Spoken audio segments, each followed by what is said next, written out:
Yo, what's going on, everyone? It's your boy Jingle. Welcome back to the channel. And today we're going to be talking about an Italian horror movie masterpiece that is beyond amazing. But before we get into that, please remember to like and share this video and subscribe to my channel if you haven't, if you're interested in more horror movie content or physical media reviews like this. Stay tuned because I have a lot more on the way, but let's get into it. So about a month ago, Grindhouse Releasing announced that they were going to be doing The Beyond on 4K, and I was beyond excited for it. I had had the Blu-ray on my wish list for a very long time, and I have been wanting to check it out, and I just knew that this 4K restoration was going to be amazing because everything that Grindhouse Releasing puts out is phenomenal. So for those of you that don't know what The Beyond is, it is part of Lucio Fulci's Gates of Hell trilogy, including City of the Living Dead, The Beyond, and House by the Cemetery, which I haven't seen City of the Living Dead. I know that Arrow put out a 4K edition of that I really want, but I believe it's out of print and kind of pricey. But I do plan on getting that in the near future. But The Beyond was released in April of 1981, a year after City of the Living Dead came out, and I think that House by the Cemetery actually came out in 1981 as well, which is really interesting. So this particular release has an introduction by Catriona MacColl, who plays Liza, the main character in the film, and she just talks about like her experiences and that it's her favorite of the trilogy, so that's really cool. Now this movie was actually considered a video nasty upon its release in the UK. There's a really cool VHS edition of this that I want to grab. That's what it looks like. It is the part of the Lucio Fulci collection, and it's in like this hard clamshell case, which I think is really awesome. And after watching this movie, I'm a big fan. We'll get into a little bit more into that, but I definitely want the VHS in my collection now. The original version of this film didn't get released in the US until 1998, and it was actually from Grindhouse Releasing. So it's crazy to think about how long they have been around. But getting into the film itself, just from the intro shot, I could tell already that this movie was truly going to be a work of art. It starts out in black and white, and the black and white looks even deeper and more vintage than like a normal black and white movie, if that makes sense. It's almost like a yellowish, like very vintage look, which I thought was really cool. The score is so well done. It's so ominous and beautifully composed. I really loved that. So the premise of this movie is we learn that a hotel that Liza inherited was built on top of one of the 7 doors of evil, or a gateway to hell, some might call it. And we start off seeing these guys torture this poor guy to death just for finding a key to it. It's brutal. They even like nail him to a wall. And like I was just thinking of that angry video game nerd quote the whole time. Like, who does he think he is? Jesus Christ? But I thought that was funny. There's a really cool melting face effect in this scene that I liked a lot.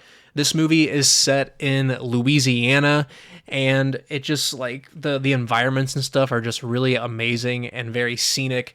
There's a scene in the basement when the hand breaks out of the wall. It's terrifying, and it rips this dude's eye out. And like the Italian horror movie directors are just so fascinated with eyeball stuff, and it's just so disgustingly amazing. I love it.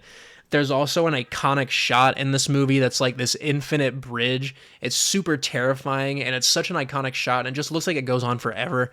There's a really famous picture of Lucio Fulci sitting in his director's chair on that bridge. Another character that we meet's name is Emily, and she is so creepy. She's got like these cracked white contact lenses that like really make her look really creepy. The blood and gore effects in this movie are really unsettling, and they make like this like bubbling squirting noise, like I love it. It's disgusting. It's so much fun. There's lots of like face melting in this with this acid-like substance that's really awesome. And overall, I really, really liked the main character, Liza. She's super down to earth and believable, and she's also really pretty. There's an amazing scene with fog rolling in front of a house, and you guys know how I feel about fog. I absolutely love that shit. There are some genuinely good scares in this, even by like today's standards for it being a 80s movie. Like there was some good jump scares in it that I really liked.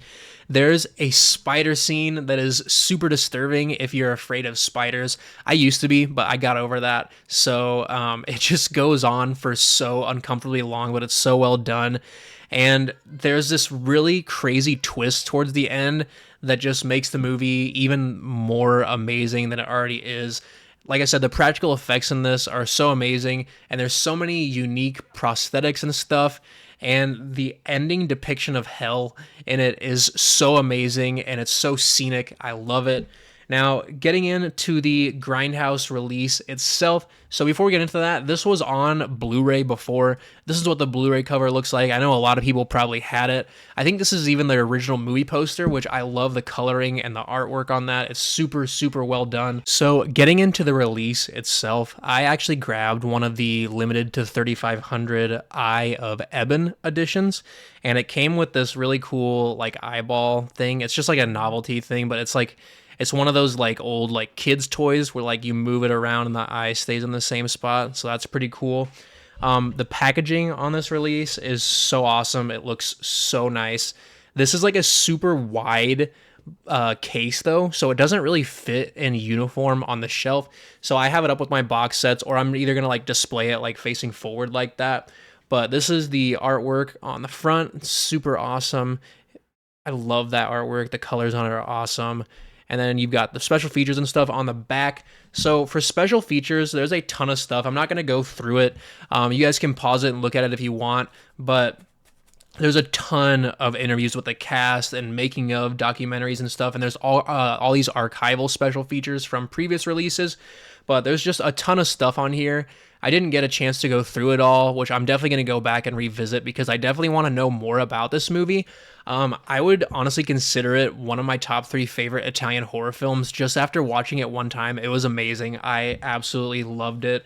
So getting to the interior of the box, this is the like media book that the movies are housed in. This is the Book of Ebon, which is really sweet.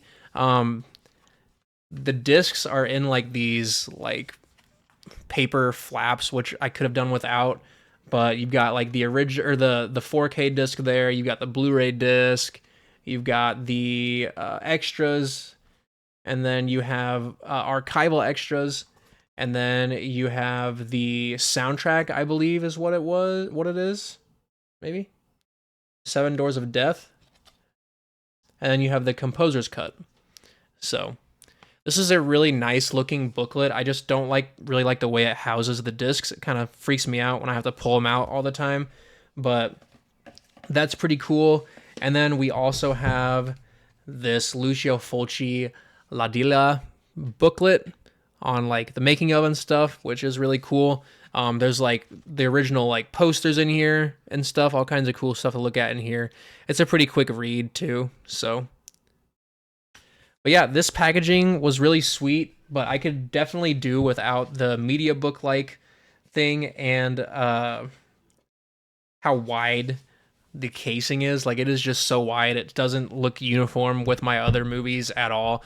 But the transfer on this was absolutely amazing. It's definitely a top 10 4K of the year for me. Most likely, we'll see what else is in store for the rest of this year.